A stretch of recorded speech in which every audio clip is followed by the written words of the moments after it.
It's Fibber McGee and Molly.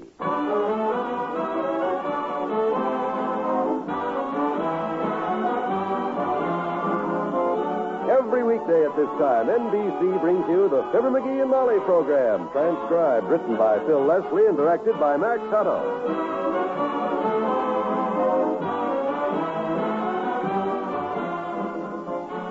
Fibber and Molly will be with you in a minute.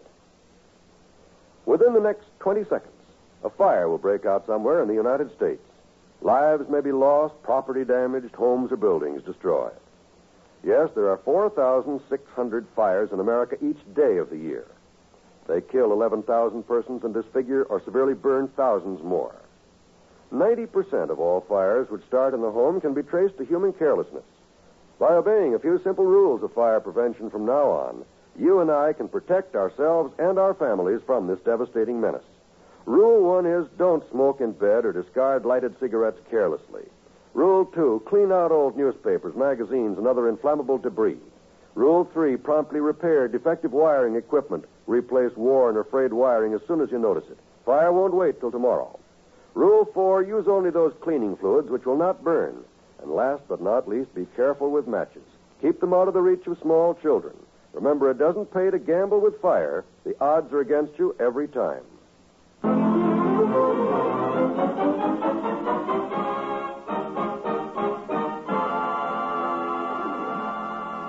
Mr. and Mrs. McGee are planning a trip to visit Mrs. McGee's wealthy aunt. For a while yesterday, there was a little problem about needing new luggage.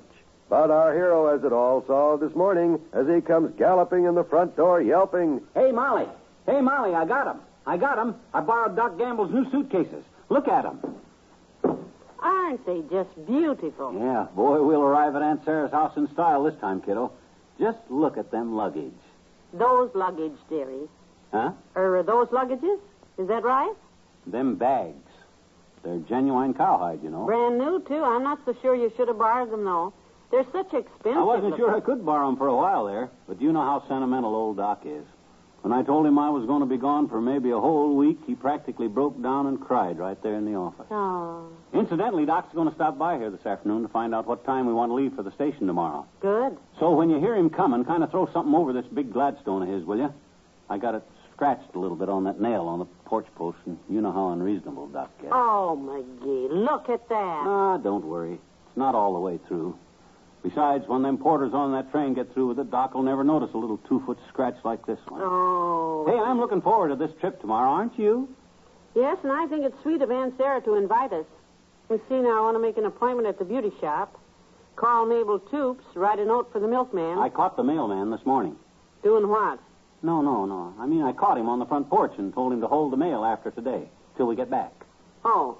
How about the newspapers? Hadn't you better tell the paper boy? I'll watch for him this afternoon. I forgot to tell him when we went on vacation this summer, and that front porch looked like it was buried under 20 foot of snow when we got home. Uh-oh. Oh, that's probably Mr. Wimple. He's going to keep our parakeet for us. Wimp? Well, I hope he takes good care of Come it. in.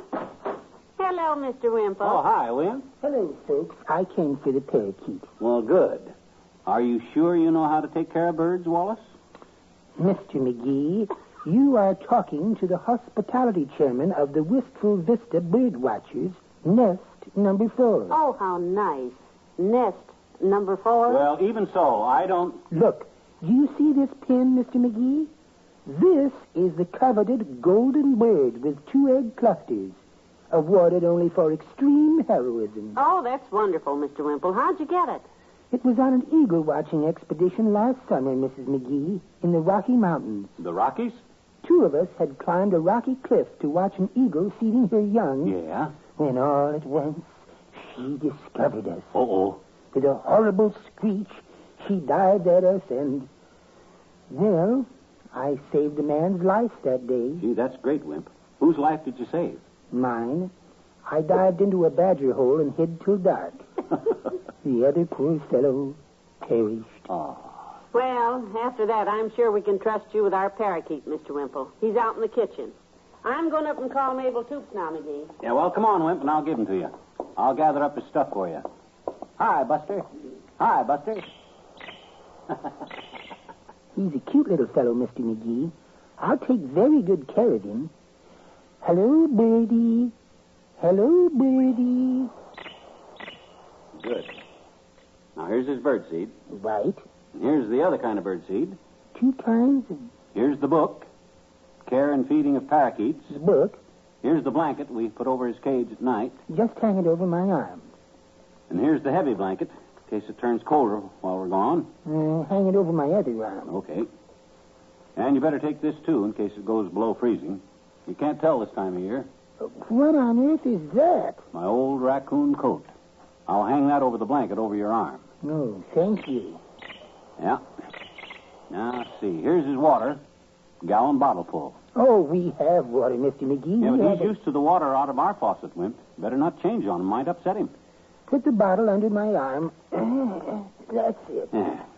Here's the heating pad to put under his cage in case he's still cold, see? Hang it around my neck. Okay. There. Here's his bottle of bitters. Bitters? Good gracious, do I give him gin with that, or... My gosh, no, Wallace. The directions are on the bottle. 3 drops in his water. Here, I'll put this in your pocket. Thank you. And here's an extra cuddle bone. Perch brush. 5 pounds of gravel. You got it? Newspapers for his cage. And here's a palm leaf fan in case the weather turns hot. Heavenly days. Let me check now. Blankets, book, birdseed, fur coat, fan. Okay, boy, you got it. I'll open the back door for you. Thank you, Mr. McGee. Have a nice trip, and call me when you get back. Okay, Wimp. Thanks a lot, boy. I got to start packing now. So long. Well, I hope I didn't forget anything. I'd hate for anything to happen to that bird on it. Oh, you said it, Buster. I don't want anything to happen to you. Oh, my gosh, I thought I forgot something. Hey, Wimp! Hey, hold it! Hey, you forgot the bird!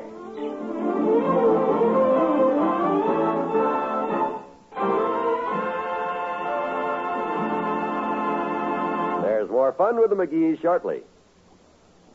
Most of us have been called away from home and loved ones at one time or another. And we know from the experience that there's nothing quite as important during those days of separation as mail. A good old letter from home.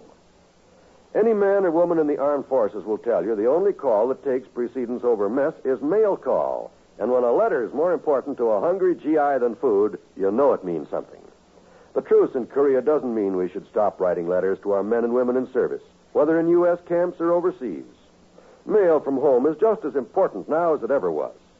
Yes, in some respects, it's even more important.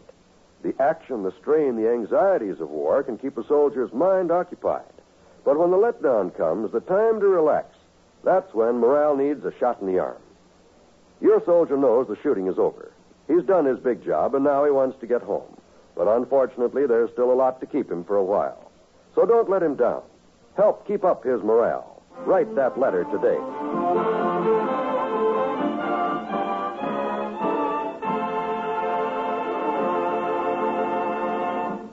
How's the packing come, Molly? Okay? I guess so, dearie, but there's never enough room for everything. That's right. Did you find out about the train? Yeah, I just phoned the station. We take that cinder bucket, 10 o'clock tomorrow. Gets us into Aunt Sarah's at The about... cinder bucket. Mm-hmm. That's a through train, isn't it? You said it. That train was through in 1912. The Dad Rat Railroad keeps... Oh, hey, there's the paper boy outside. Hey, boy. Hey, paper boy. Whew. Hey, you just missed my head, bud. Oh, gee, I'm awful sorry, Mr. McGee. I've been throwing high all day. Well, you better watch it. Would you like me to ride back down the block and try another throw, sir? No, never mind. The reason why I stopped you, bud... Oh, I know why, sir. I have it right here. It's $2.80, and that brings you right up to date. Huh? Would you like a receipt? I have it all made out.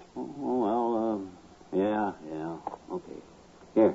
Here's the $2.80. Thank you, sir.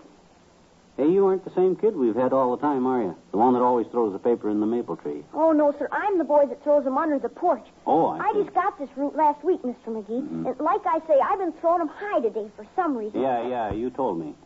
How did you know my name if you're new? Oh, I have all the records from Norman, the boy that used to have this route.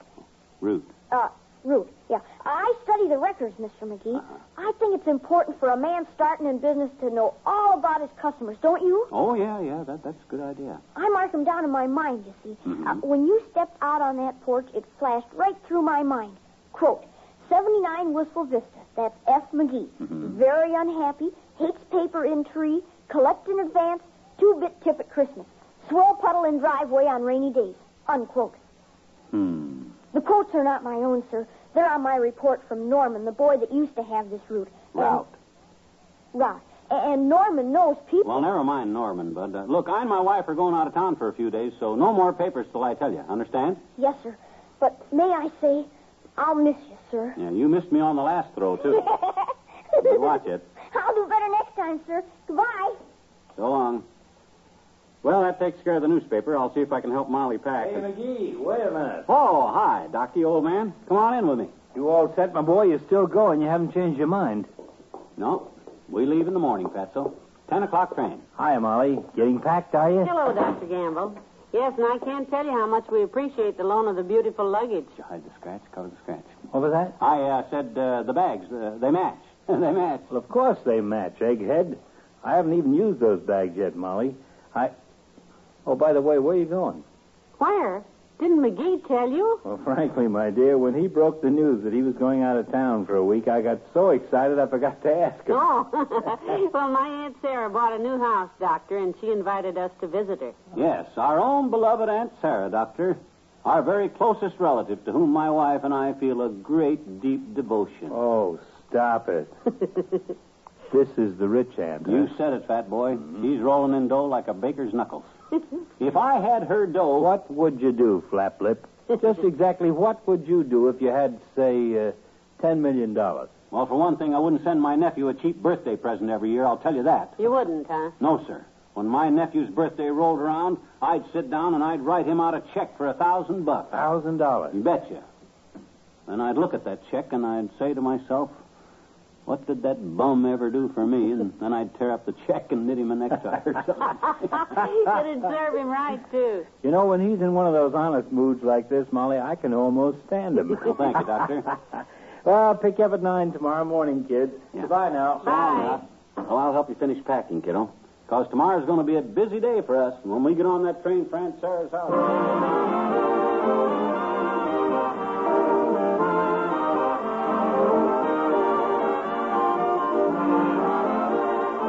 We'll say goodnight to Fibber and Molly in a moment. More great comedy entertainment is yours for the listening tomorrow night when the NBC Radio Network presents the Bob Hope Show and the Phil Harris Alice Faye Show. Everyone knows Bob Hope's wisecracking, rapid-fire style of humor, the stock in trade which elevated Bob to the heights of the comedy kingdom. You'll enjoy his program tomorrow night with the music of Les Brown's Band of Renown, the song stylings of Margaret Whiting, and Bob's special guest stars. Later, on the Phil Harris Alice Faye Show, listen to another fast-paced comedy as Phil mixes with Elliot Lewis, Julius Abruzio, and Brother William to come out low man on the totem pole. Of course, there'll be songs by Phil and Alice to add to your listening pleasure and to top off the comedy carryings on. Also on Friday evening, listen to young and popular Eddie Fisher with his quarter hour of pleasure-filled song stylings. And to the Dinah Shore Show, featuring this glamorous songbird and the program of your favorite music. Friday and every day, you'll hear America's greatest radio programs on this station of the NBC Radio Network.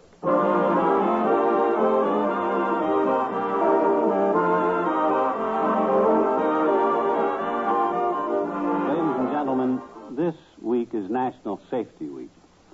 We'd like to salute the members of the National Safety Council, now in convention in Chicago. You know, since 1913, the National Safety Council has dedicated itself to saving lives and cutting down on accidents of every kind throughout the nation. Carelessness causes accidents, and... Molly, can you get the suitcase open? Quick. You just locked it. What's the matter with you? I got my necktie caught in it, and it's choking. Oh, dear. There. Good night. Good night, all.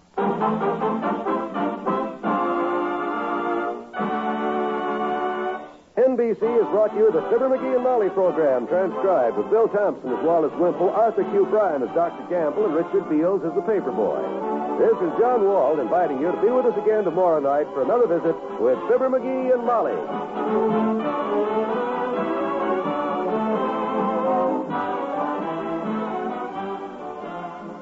Now, laugh with Can You Top This on the NBC Radio Network.